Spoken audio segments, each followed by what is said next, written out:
Hey guys, it's Brian. Welcome back to another Yu-Gi-Oh video. And so today I'm going to be playing a match. Well, showing you guys a replay of a match that I had with my Endymion Dinomist. I've been testing it out again for the format, seeing what works, what doesn't work, and what changes I could make because of the balance that we had previously. And so there's still changes to be made. Every deck can be improved.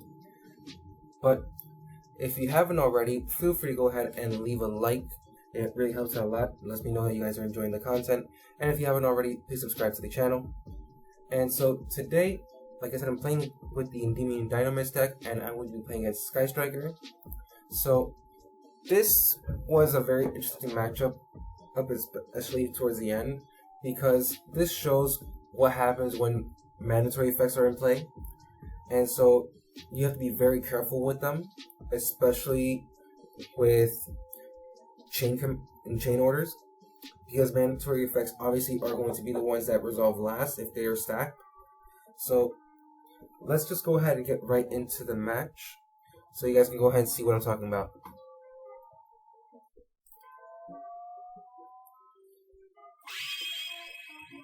So here I'm playing first, and this pretty much, even though he messed me up a bit with a play that he makes and made my hand slightly awkward, I was still able to play through it without a problem. So I start off with Servant, going ahead and using Dragon Shrine right away. That way I can go ahead and get my Dark Worm in my graveyard, get the Dark Worm out, go ahead and get the 0 from my deck to my hand. And so after that, I go for Chronograph, get the Time Gazer out, go for Electromite. And here what he does is he goes ahead and uses Impermanence.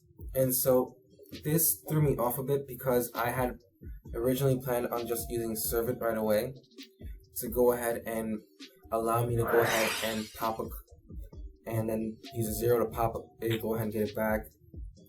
But with this, now it makes it a little bit more awkward, and so I decided to go ahead and just Pendulum Summon right there since I already have 3 counters.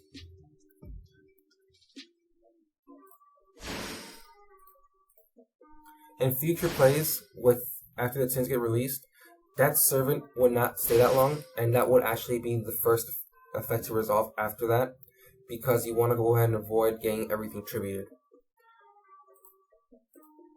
So go ahead and go for LP after this. Link into Triple Burst. Get this Destroy out the deck. Standard Guard Dragon combos. And so here's where things go ahead and get interesting, because what I'm going to do is I'm going to go ahead and link off the 2 Guard Dragons for a seal, obviously.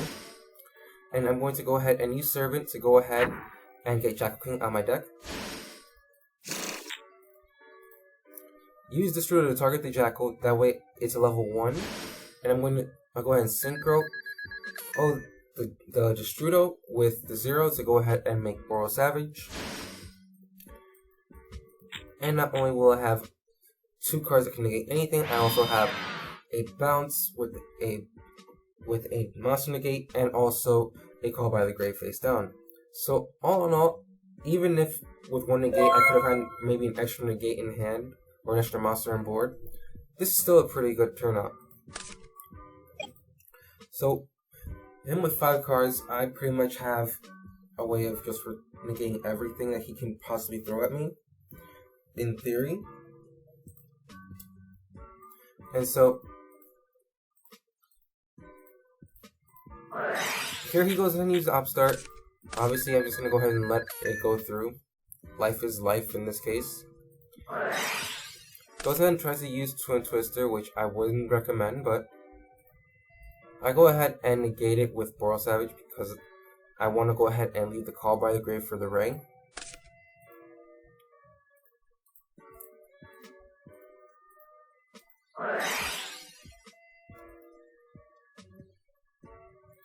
So I go for the engage. He goes for the engage.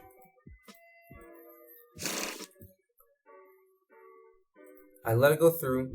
I'm not really worried about it. He doesn't have the 3 spells in graveyard.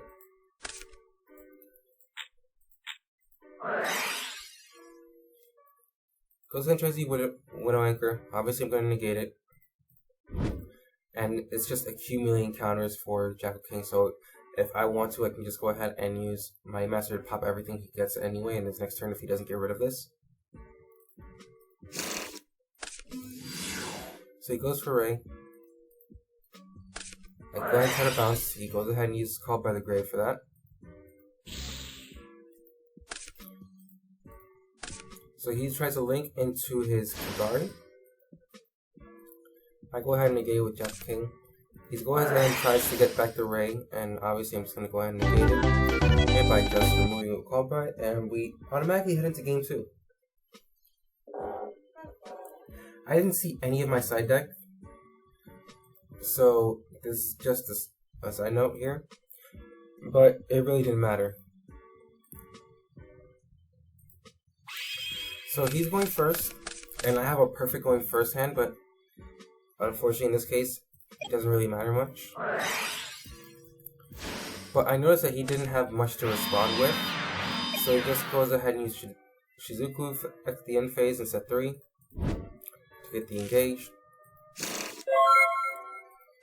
And so the Call by the Grave does help. So I go ahead and use Servant first. Go for charge. And so now I have a Electromite play already set out.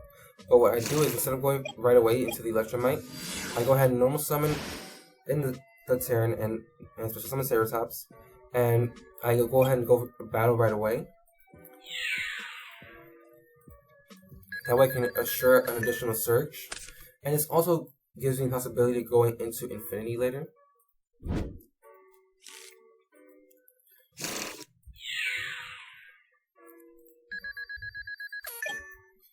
So, after going into the Electromite now, and keep in mind what I mentioned before about chain stacks, if I really wanted to, if I had the choice, I would obviously go ahead and put Electromite first and then charge second, because that way I can avoid some things like Ghost Ogre.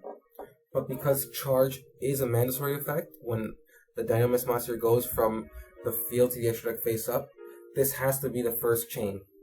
The first card in the chain. Unless there's another mandatory card, of course. So, here he goes for Twin Twister.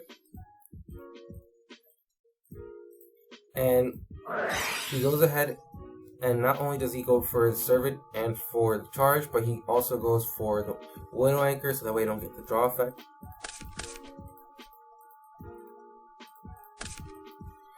So he does take it. That leaves me with one zone to work with instead of 2.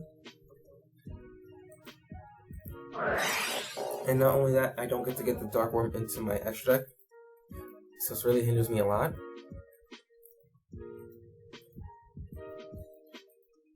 So I go ahead and Pendulum Summon 2 monsters. I really didn't think that went 100% through because I could have just go ahead and gone for Chrono. And then go for that play, but it is what it is. Mistakes do happen.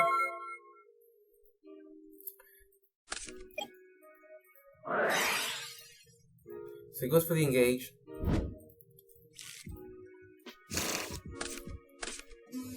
Gets the Ray, and now remember I do have a Call by the Grave face down, so I'm trying to go ahead and bait out anything that I can. Goes for another engage. Decides to go for the Area 0. Uses another Twin Twister. Gets Ring and goes, so weird, and I decide to go ahead and use it on the Ray now. That way he doesn't have the recursion.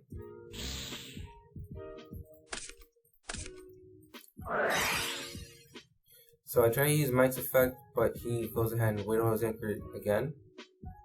Widow Anchor is still a very degenerate card in my opinion. So here he goes for Hita. And he goes ahead and uses Area 0 on his set. And uses Shark Cannon. In my opinion, it would have been better for him to just use Hita's effect first. to get it back, then target with area 0. That way you can still have a way of negating something with a shark cannon and removing it. Like a dark one, for example, you can just leave it banished. So he gets the afterburners.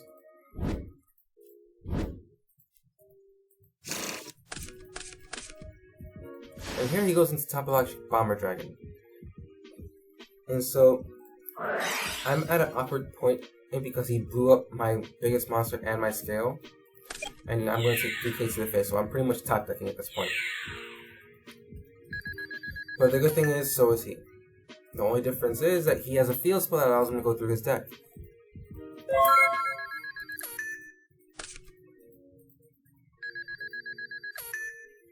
So I draw my top deck as Servant, and I just activate it because I have nothing else to activate. And I want, since he's my Spellseeker, I want him to go ahead and help me accumulate counters, so he has to be careful with it. Since most Sky Striker players only play 1 jamming waves, or 2 jamming waves, depending on the case.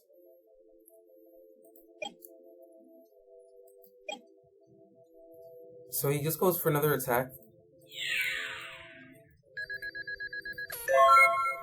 And he doesn't play anything, so that's most likely a hand trap, and based on what I'm showing here, that was another area 0. So he couldn't play that.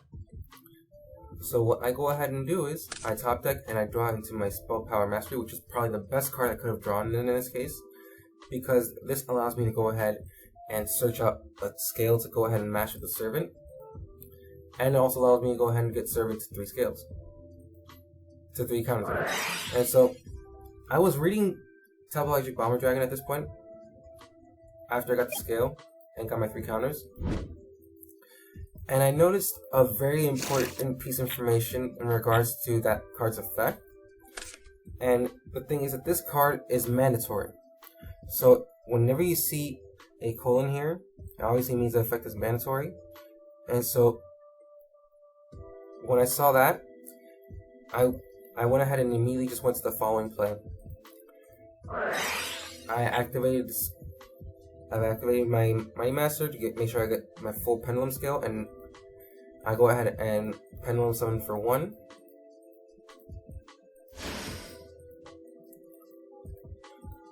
I go ahead and use Servant's effect, and I purposely summon it in Topologic Bomber Dragon scale. I'm sorry, Link Point 2, because the thing is, since it is mandatory, I'm going to be summoning out my Jackal King, and that card will trigger, and since it does trigger, I have a chance to respond.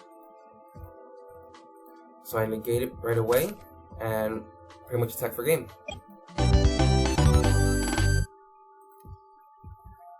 So, again, this is a reason why you have to go ahead and read your opponent's cards carefully, because certain things like that could win you a match or lose you a match, depending if it's your card or your opponent's card. But if you guys enjoyed the video, feel free to go ahead and leave a like on the video and make sure to let me know that you're enjoying the content. And if you haven't already, subscribe for more content in the future. On that note, hope to see you guys again next time. See ya!